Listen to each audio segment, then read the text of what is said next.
What's going on, everybody, and welcome to the Other Side of the Firewall podcast, where we talk about the latest and greatest in cybersecurity news, as well as we highlight those movers and shakers and glass ceiling breakers, those people of color who made it to the other side of the proverbial firewall. My name is Ryan Williams, and as always, I'm joined by Shannon Tynes. What's up? What's up? And LeVon Maynard. Hey, welcome to the show. What is going on? Welcome to Tuesday's episode. So yesterday we talked about some cyber crooks that are framing targets in India by fabricating evidence. Pretty interesting topic, just a little different than what we normally see when it comes to hacktivists and things of that nature. On Wednesday, we're going to have a discussion about Maryland's cyber nonprofit center creation. It's pretty cool. Definitely something I want to discuss about the future of cybersecurity.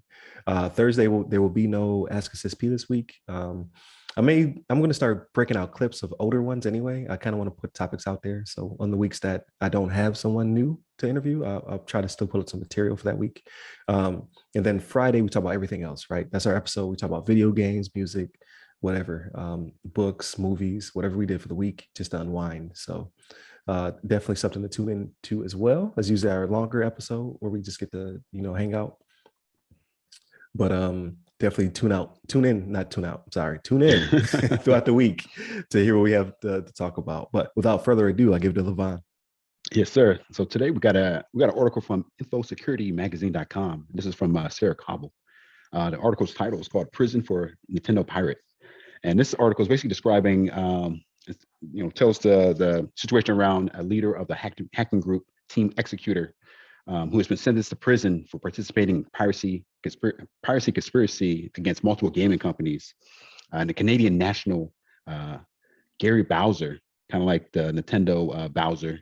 That sounds like yeah, right. Bowser. It's such a interesting. I had to Google it. I had to make sure they weren't just making fun of him. Yeah, right. That's really his name. Yeah, his real name is Gary Bowser, and it's just like and he's getting put to jail thanks to Nintendo. And then I think the new CEO or the current leader of Nintendo America is like something Bowser as well. So it's kind of interesting, all these Bowsers running around the world. But yeah, I didn't know it's such a common name, right? Yeah, it's so common. Like, yeah, I never heard it before, like Nintendo, and now I see several people with the name of it. But nonetheless, he's also known as Gary OPA, and he's arrested in Dominican Republic in September 2020 on suspicion of creating and selling illegal software and devices that enable users to play pirated copies of authentic game titles on hacked consoles. The consoles against which the devices were effective included Nintendo Switch, the Nintendo 3DS, the Nintendo Entertainment System Classic Edition, the Sony PlayStation Classic, and Microsoft's Xbox. Bowser, who's age 52, was charged with 11 felony counts, including conspiracy to commit wire fraud, conspiracy to circumvent technological measures, and trafficking in circumvention devices, and conspiracy to commit money laundering. And that's a mouthful. It's interesting they have including conspiracy to commit wire fraud, and then they have wire fraud as a separate charge. It's kind of interesting how they how these courts come up with these different charging sections to kind of to go after people. But yeah, it's two different versions of wire fraud, which is so yeah. But anyway, he denied doing any wrongdoing, but he eventually pled guilty in October 2021 to one count of conspiracy to circumvent technological measures and traffic in circumvention devices, and one count of trafficking in circumvention devices, and agreed to pay Nintendo a restitution of $4.5 million. But that's really apparently to what one of the attorneys, that may just be a drop in the bucket compared to how much they estimate his damage. The piracy scheme is estimated to have caused more than $65 million in losses to video game companies. So, and plus they say it goes beyond the business itself, because it also harms the video game developers and the small creative studios who produce the hard work, and who products and hard work is essentially stolen when games are pirated. So yeah, this is a really interesting article. I mean, but besides the guys named Bowser, and he's attacking Nintendo, and Nintendo's now putting him in jail. Besides that, just the fact that, I know these industries are starting to crack down hard on some of these pirators that have been taking, selling their games off or making them available for free or whatever you want to call it, whatever the situation is. And for them to be cracking down so hard on this individual, putting him in jail, making him pay back $4.5 million. It's a pretty big lesson for people out there that are kind of in the same industry, trying to make money, trying to pirate games.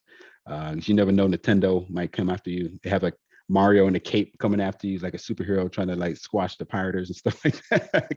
Coming after you like Bowser, he'll treat you like a Bowser and put you in jail. So you guys got to be on the lookout. You got to keep your I don't know, just be aware of this kind of thing, and try to avoid any kind of like piracy websites and things like that. You may get hemmed up in some of these litigations at some point if they're starting to look at Bowser's his top customers and see who's been paying for all these like pirated video games and stuff like that. So it's pretty interesting stuff. But Shannon, you have some thoughts on this one? So I do, right? So I want to preface what I'm going to say with, I'm not for anyone pirating, or this is pretty much stealing from a video game company, right? Right. But these losses are definitely overestimated. 65 million they estimate they lost. Right. That's right. So it's like when you ever read, like I remember when I was still in, I used to read how much they say they would spend, to put us through basic and the training and all this. And I'm like, look, I know what I ate and I know how I slept when I was down at Lackland, and it didn't cost that much. You know what I'm saying? Like, Right. You know what I'm saying? Like, you didn't pay that much for me to be there for that amount of time. That's just not an accurate figure. You know what I'm saying? But that figure just seemed way off for me. It was 65 million or 64 million? Yeah. Whatever it was. 65. Yeah, Yeah. 64 million, and it was like 4.5 in restitution or whatever it was, or Yeah. whatever you pay back. But I'm like, that number is too high. But so this kind of what it made me think about was the conversation we were having last week about video games, right? So like all these companies that are acquiring these designers, these game designers and whatnot. And we're talking, Right. I was of the impression, I was like, I don't know how Nintendo is going to be able to stay ahead. Well, this might be how, right? Like they just no, I'm being serious though, right? Stop the leaks. Yeah. There you Right. go. There Right. you go. So like they don't have to do too much more. They don't have to acquire any companies. You have to make sure what's theirs stays theirs. You know what I'm saying? But no, this was interesting, man. And the fact 40 months, he got 40 months for this. That's over 3 years for this. I'm like, oh man, they being real about this. You know what I'm saying? Ryan, you said it offline, man. You were like, man, Nintendo's being petty. Like, yeah, they kind of are. You know what I'm saying? But no, Ryan, I'll pass it to you, man. What's your thoughts on it? Oh yeah, definitely. So I was gonna make a bad pun like Nintendo don't play or something like that. I'm not doing that though. I might put it on the thumbnail. I might put it on the thumbnail.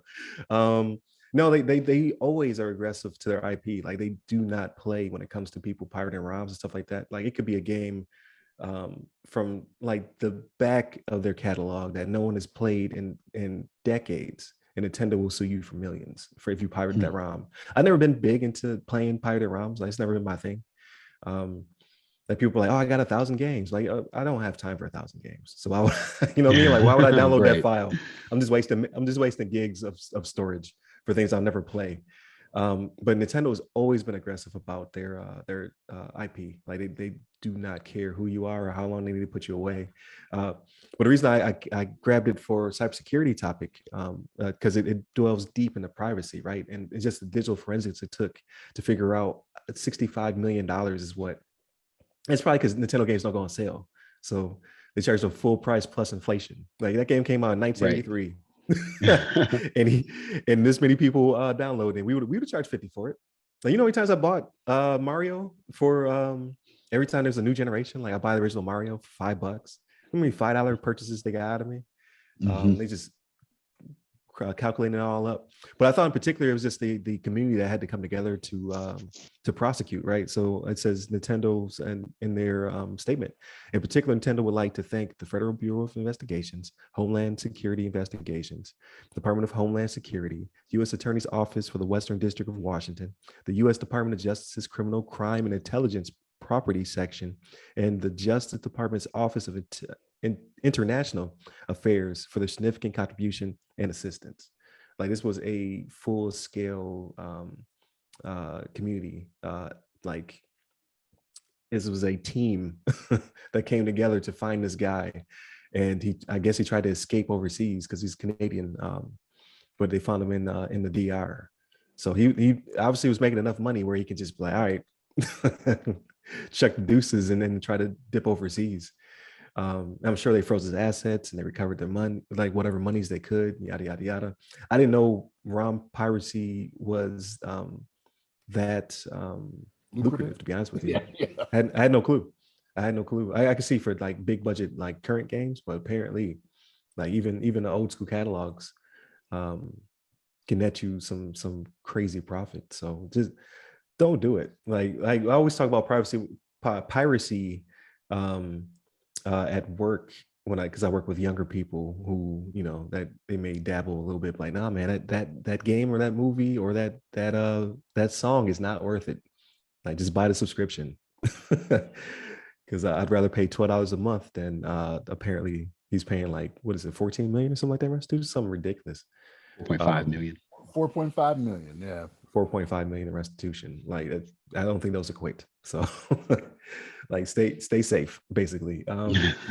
But yeah, like IP is a thing, right? Like it goes into the triangle, the confidentiality, integrity, and availability. Like yeah, you're hurting their supply and demand. You're putting constraints on them that this is money that they want to make, and then you're over here dabbling and selling their intellectual properties. They will aggress on you.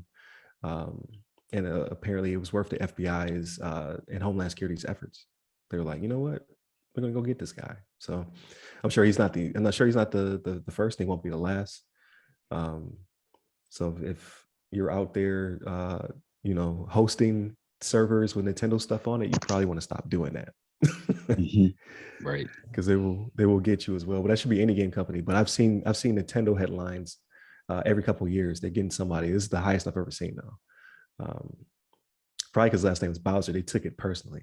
They're like, and we want his name too. But right. think about it. He's 52 or 54, however old he was. Yeah, right? 52. Like, yeah. That's before that character ever even was created, right? So like, you can't sit there and be like, oh, we want the name too. Yeah, right. I think it was. Telling me Mario was created in the 70s? Like, come on, because if he's 52. What was the arcade machine where it had the buttons you had to hit? Like, how old is that one? Is that still the 80s? That's the 80s. I don't know. Yeah. Is that still the 80s? Okay. Because Bowser wasn't even around until like the original Mario Brothers. I don't think. Like when because he's fighting Donkey Kong in that one. Yeah, right? When he's running up the ladders. Yeah, you're right. You're right. Yeah, he wasn't really a character. That's right. That's right. Y'all took my name. He stole my name. But yeah, it's pretty wild. But again, you shouldn't feel bad for somebody who's out there stealing, right? So you don't do the crime if you can't do the time. But definitely interesting conversation. I'm glad we got to slip some game stuff in there during the week. Definitely tune in Monday through Friday. Again, Monday, Tuesday are topics. Wednesday's discussion. Thursday's Ask Us SP or whatever material I can put up during that week. And then Friday is everything else. So we do the weekly rundown. Hit the website, www.theothersideofthefirewall.com. You get to all our social medias. You get me up personally. I'm at RyRy Security Guy. That's RYRY Security Guy. I'm on LinkedIn, Clubhouse, TikTok, and Twitter. And you, LeVon? Hit me up on the Twitters at LeVon Maynard. There it is. Stay safe, stay secure. Take care.